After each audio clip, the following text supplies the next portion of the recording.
Perspective on Florida Gateway College Television is sponsored by Nutrien. Nutrien, feeding the future.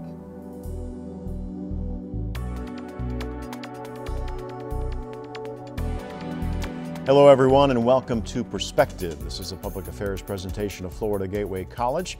My name is Mike McKee and my guests in the program represent the College and Take Stock in Children, which is a program for first-time college students here at Florida Gateway College, as well as colleges all over the state of Florida. We'll talk with our group when we come back. Don't go away. Hey, you. Yeah, you. Getting that college education? What are you gonna do? Graduate and take some office job? Be like everybody else? Or will you dare do something different? Like, be a teacher. You could be my teacher. You got the skills, the smarts. Yes, you. You could be the teacher I never forget. That'd be cool. Does that corporate job even have recess? What are you gonna make of yourself? What are you gonna make of me?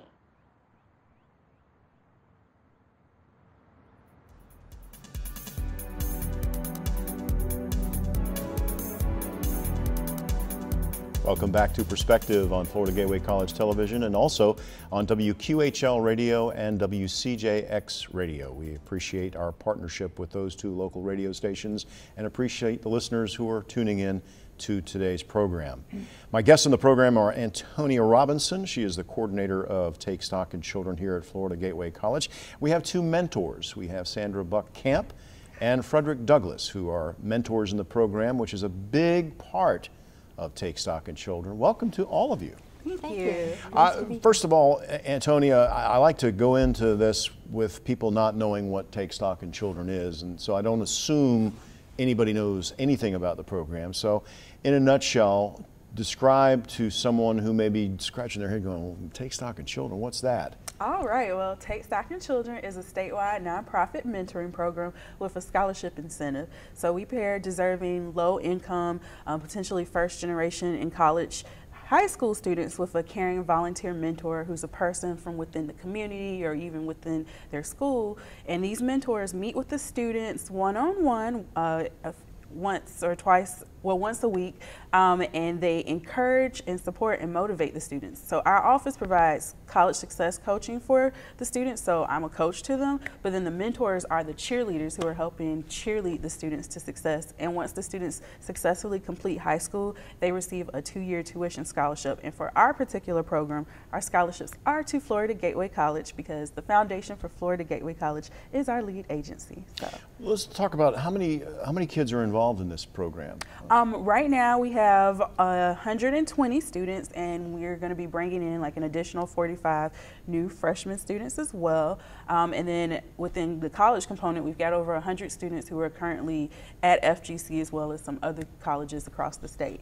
So how do you identify those students that are worthy? Are we talking about they got to have good grades, or does somebody kind of look at their background and say, you know what, this person would be good, and they recommend them? How does that happen? So we release applications to each of our 5 county school districts, Baker, Columbia, Dixie, Gilchrist, and Union.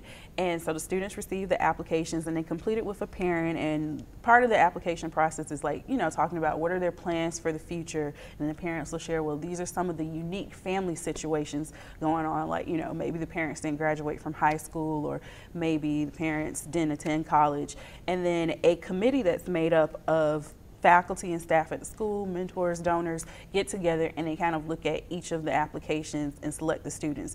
And the students for the program have to be eligible for free or reduced lunch. They don't have to actually receive it, or in some school cases, everyone is eligible, but they do have to provide income or proof of income for free or reduced lunch. And so based on those selection committees, the students are picked for the program, and then they sign an agreement and we start working with them from 9th grade through the time they complete college. Well, and they agree to do all this, you know, we make them stay drug free and make good grade. What is the GPA? So they have to maintain a 2.5 or higher GPA, and most of them maintain higher because they have wonderful mentors who are pushing them, so they're like, I can do anything. The students pledge to stay drug free, crime free. They attend Take Stock in Children college readiness activities. They also agree to have good behavior in and out of school, so they're not going to bust you upside the head, you know, if you're walking down the street. Sandra, let's talk about being a mentor. Why in the world would you want to do that? I enjoy being a mentor because I first was involved with a different program, and I found there was so much paperwork. It was very, very frustrating. I did not see any immediate results. Immediate meaning within a month or 6 weeks. I happened to read a newspaper article about recruiting. The Take Stock in Children was recruiting for mentors, and I called Ms. Robinson, and she suggested that they were having a get-together for potential mentors at a particular date and invited me to participate. And when I read the criteria and listened to her presentation, I knew that would work well for me. I enjoy being a mentor. I pencil it in on my calendar every school year, and it's a matter of just continuing with that. And as a matter of fact, during the summertime, I really missed the weekly visits with my student. And I did try to keep in touch with her. You just have one, or do you have a couple? I have had 2. I have also had 1, depending upon the school year and what I was assigned. This year I've been blessed. I have the same student that I have had for the past 2 years. So I enjoy being with her. I know her. We seem to have a rapport. I can share things about my other activities, and certainly I'm very interested in her. She is in band. I get excited for her about band, and we're both interested in the Gators, and she's all enthused about that and is looking forward to going to the University of Florida to study nursing and then pursuing an ARNP, which is an advanced nurse practitioner degree, and continuing in the band. So I'm just very excited for her, and she's just dynamic and is very enthusiastic about everything. Well, let me ask you this. You've had her for 3 years, so you had her... This is my 3rd year so, with her. So you got her when she was still in high school? Freshman. She was a freshman. Okay, so I mean, this is CHS. a long-term relationship that you develop. It is. Let's And I'm happy with that. I like the long-term relationships. The other students that I've had in the past, one of them, I had her for 2 years, and then she graduated. So it's like empty nester syndrome, I suppose, because I got to know the students, and I enjoy being with them. Now, do you stay in touch even after they graduate, or how? Yes, I do. How does that work? I do. When I first meet them, the introductory session is I tell them a bit about me and why I'm interested in Take Stock in Children and how important I think education is, and I like to emphasize that. And then I ask about them, their particular interests, what are their classes that particular term. Tell me about your family. Do you have older brothers, older sisters, a mom, a dad? Are you divorced? Does everybody live together? Are you spread out? Or, I try to find something about the family dynamics, because in our meetings, I do ask them, how are things with mom? Are things going better? Is your mother feeling better? How's grandma? And this sort of thing. Because these are issues that are not really academically related, but they are indirectly, because if you're worried about someone or concerned about your family or have other interests that are not related to your formal class, you're not going to do as well in class, just because you have other things on your mind. It's an adult thing. We get preoccupied with our families, our homes, and our particular situations, and so we may not give our best to whatever it is, the task at hand, whether it's working, whether it's volunteering. And so I give the students the same courtesy that I like. But as I get to know them, I understand how significant the various individuals are. Ask them about school, of course. What are your school activities? What do you like to do? And another thing that is part of the program is that in order to qualify for several very good scholarships, in addition to the others for which they are eligible, their volunteer hours. I encourage them to volunteer or ask about their volunteer hours and what are they interested in, and possibly make some suggestions about places they could volunteer or activities in which they could engage to obtain the hours, and just to see if they like it. Well, and you're getting probably as much out of this as I get a lot. Because I love it. I really when you talk enjoy it. when you talk about you kind of. I'm enthusiastic. Well, but you talk about getting kind of jonesing for a student over the summertime because you don't have. That's true. That's true. I miss the routine. I've gotten into the routine from September through May or early June, and those 2 months, though I have other activities and professional things I'm interested in doing or traveling, but I still miss that weekly contact with my students. Now, do you recommend this to other people? I mean, I don't know your circle of friends, but do you say, you know, I'm really getting a lot out of this. You might be good at this if you... I have done my best to recruit, and I share the activities and what I do with the people, and they say, oh, it seems so hard. And I said, no, no, no. I said, it's fun. You enjoy it. You give, basically, it takes probably an hour of your time once a week, because you go to the school, you mentor with a student during their lunchtime, and then you leave the school. So that takes about an hour, but I really look forward to it. And I like to send them birthday cards and give them Christmas gifts and, you know, attaboy type things. Not a boy, but I've had girls. That's okay. But now, you understand the concept. Fred, I don't want to leave you out. You were an instructor here at Florida Gateway College. Correct. And you've been doing this for how long? This is my third year.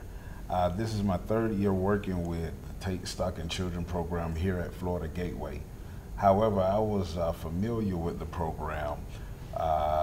Before I started working here, I was working with a private institution, and they also was involved with Take Stock. So it was only natural for me to get back into this program to serve as a mentor, because I noticed it helps out to have someone outside of just your father and mother telling you what to do, you know, having someone else help you and show you a different way, a different path, or some resources that's available to you, especially for the type of students that's in this program. Like Tonya said, we have students that are on free and reduced lunch. We have students who have parents who never finished school or never been to college. So when you have someone who can relate and talk with, that's very helpful. And instead of just your parents or your teachers jamming it down your throat, hey, come and do this and do that about getting ready for college, you know, Take Stock in Children provides that avenue to kind of get outside of the box and work with those young students. Well, and as an instructor out here, you know what some of these kids are going through and the rigors of college life, and so you can be supportive knowing, and you can say, well, you know what, if you do this, then this. Absolutely, because it surprises me that there are a lot of students who feel like they won't make it in college because they just have no one to kind of show them and explain to them that, hey, just like you're going to school now Monday through Friday, why don't you come to school Monday and Wednesday or Tuesday and Thursday, and understand that you can, and there is resources and people out here to help you actually pursue a college track. So it's just something that, me being an instructor, it's easier for me to tell them the loops of things, how to work with the application process, how to work with the scheduling, and most important, something I'll say, Antonia reminded us earlier about the college success coaches. And that's something I didn't have when I was in college, but you got people who will actually help coach you through college and how to get in and out and get your classes and working on your degree, picking a major. And like she said, we're the cheerleaders there to kind of give support. We're talking with the folks involved in Take Stock in Children here at Florida Gateway College, and we'll continue our conversation in just a minute. Please don't go away. Okay, so what would you bring to my company? What do you need? I need problem-solving skills. I got through high school without a car, a phone, or a computer. No college degree, though. Not yet, but life's taught me a lot, and I'm ready for more. Well, you're not the typical kind of candidate that I hire. But you are exactly what I'm looking for. Your company could be missing out on the candidates it needs most. Learn how to find a great pool of untapped talent at gradsoflife.org.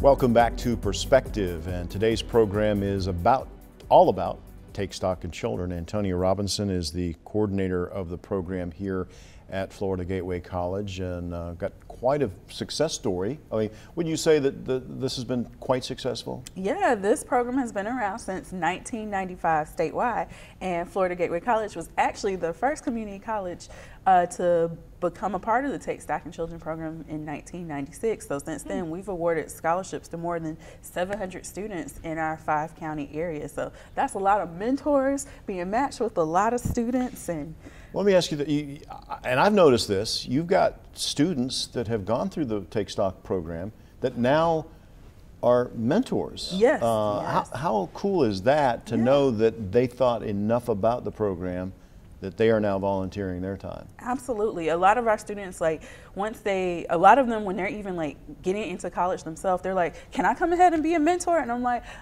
maybe let's get you through like those first 2 years first and then come back, because I want you to focus on your studies. But the students are always so enthusiastic based on the experience they had with a mentor. They're like, I want to pour this into somebody else, just like someone poured all their wisdom and information into me. So we have quite a few alumni coming back and serving as mentors to our students. Now, a big part of this program is the mentor program, because basically it's that, would you say it's a life raft or a life preserver that gets, and there's a constant contact with someone that helps this to become successful? Absolutely, because we provide them the scholarship, and that's a big component of the program as a whole. But what good is a scholarship if you don't feel like you can do it? So the mentor is that person saying you can do it. If you want to be an underwater basket weaver, you can be the best underwater basket weaver there is in the history of mankind.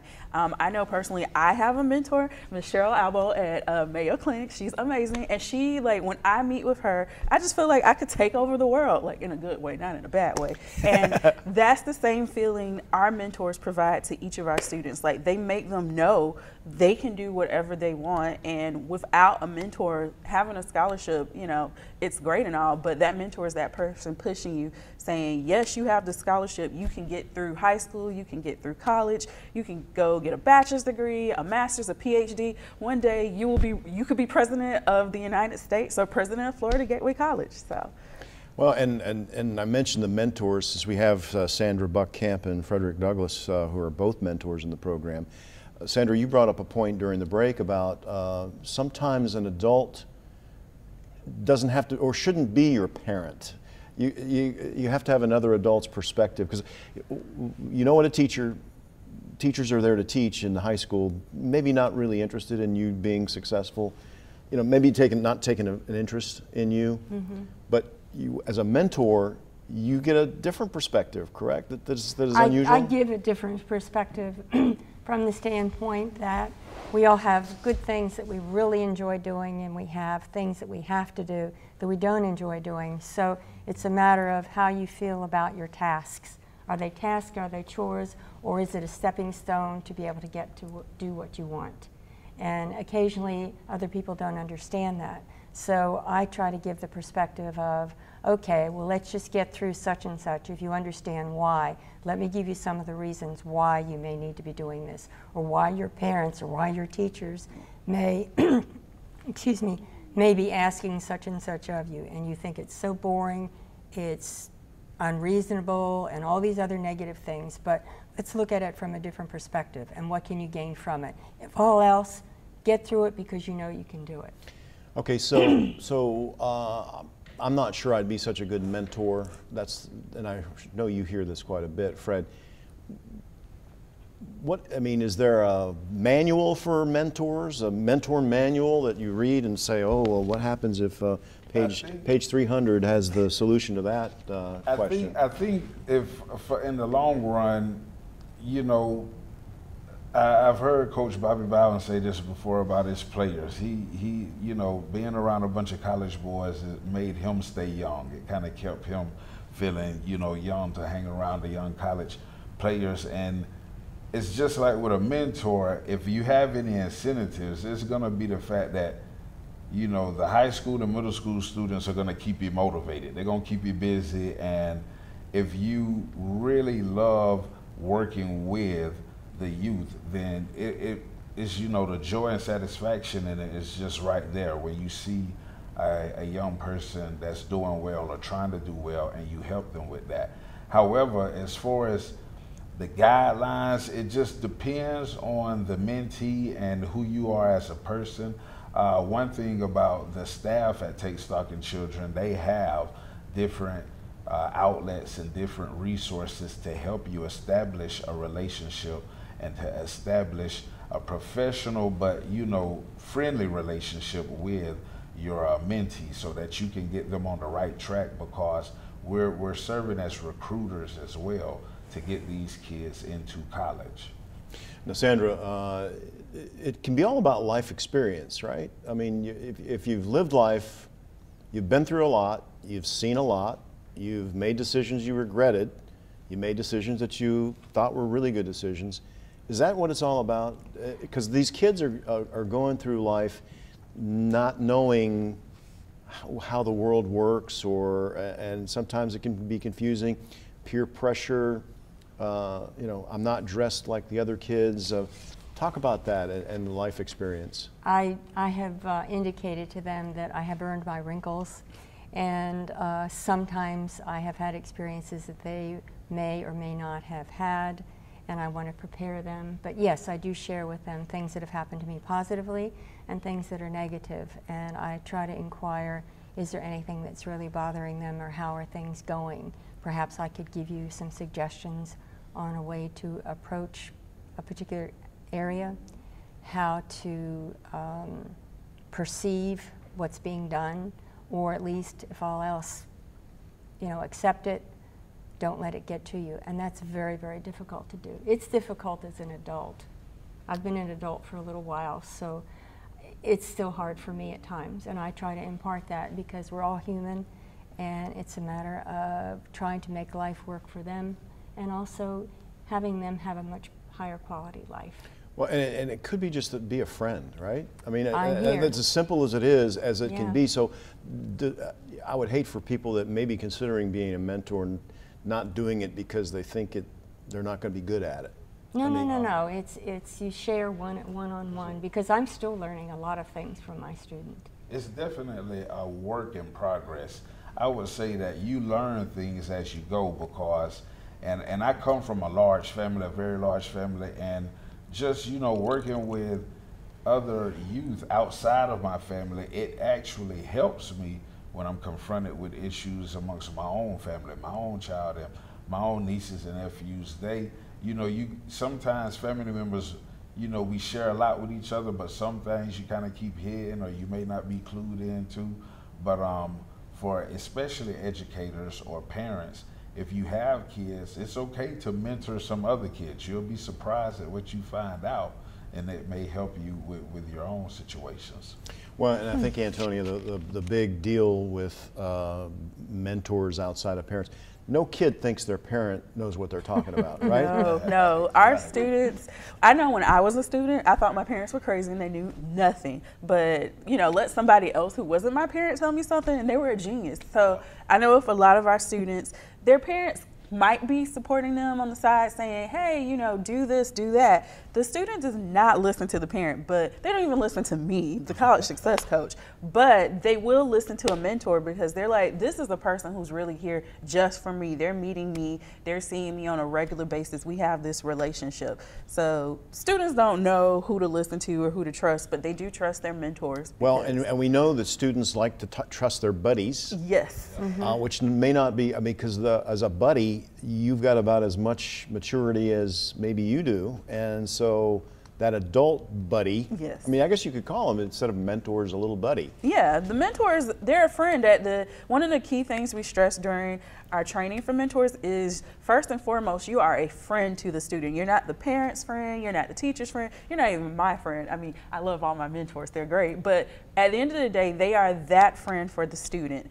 They're there focused on the student, listening, and that's a big part of what mentoring is, just listening to the students. Like, they provide insight and knowledge, but a lot of it is listening, because, you have teenage drama, which, as an adult, looking back at what I thought was drama was really, it was a little molehill. But when you're a student, having that person who's really tuned into you and focused on you, saying you can do it, you can be great, is a big part of being successful in life. And if we think about it, all of us have probably had someone who kind of pushed us along the way or encouraged us or gave us a "you can do it" or "attaboy" or "attagirl." So this is what the mentors for Take Stock in Children do overall. They just push their students. And we're talking about Take Stock in Children, the program for potential dropout students that are identified at an early age, and they get into this program and they are successful through their high school years. They get a full scholarship to Florida Gateway College, and then there may be other opportunities. And I know that you know about the best interest in students. If there's scholarship opportunities for going on and to a university or going on to, like you said, someone wants to be a professional or a nurse practitioner, in your case, you're going to find everything you can or help them in any way you can to find resources so they can continue that education. Because you see the benefit of someone who is going to get a high-paying job, who's going to be a member of society contributing great things, maybe cure cancer at some point, you never know. That's got to be special for you. It's extremely special, and it's encouraging to know that my particular student, as well as the other students I've had, think beyond high school, that they really want to do something concrete, they want to serve their community, and they want to enhance life for others in addition to themselves. And that's very, very rewarding. It's a way of passing on. That's why I'm interested in Take Stock in Children. It's my way to give. You could be considered the poster child for mentors at Take Stock in Children. Well, I fully believe in it. I've mentored. Yeah, you can tell. I talk not only, work not only with Take Stock in Children, but I also participate in Reading Pals and some other activities. Through the United Way initiative, yeah. We're going to take our last break of today's program, and when we come back, we'll close things out and let you know how you can get involved, either through a cash contribution or a volunteer opportunity. Don't go away. We'll be right back.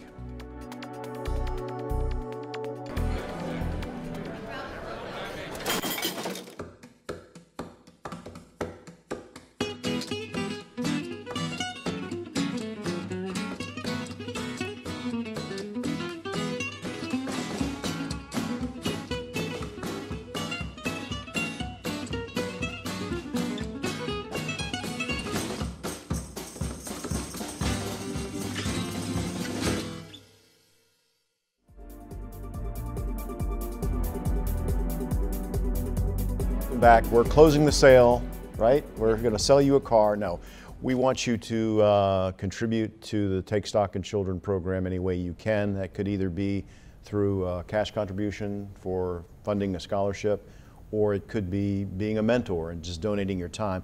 If you'd like more information on that, those two opportunities, you can type in take.stock@fgc.edu, 754-4423, or takestockinchildren.org.